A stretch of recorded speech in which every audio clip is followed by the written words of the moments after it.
नमस्कार.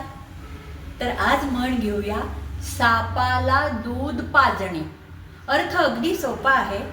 वाईट व्यक्तीशी तुम्ही कितीही चांगलं वागलात तरीही तो शेवटी तुमच्यावर उलटणारच. आता उदाहरण सांगते ना. त्या काकूंनी त्या अनाथ मुलीवरती इतके उपकार केले, तिचं पालन पोषण केलं, शिक्षण केलं, तिला आसरा दिला, पण ती मुलगी त्यांच्याच घरी चोरी करून पळून गेली. हे म्हणजे काय?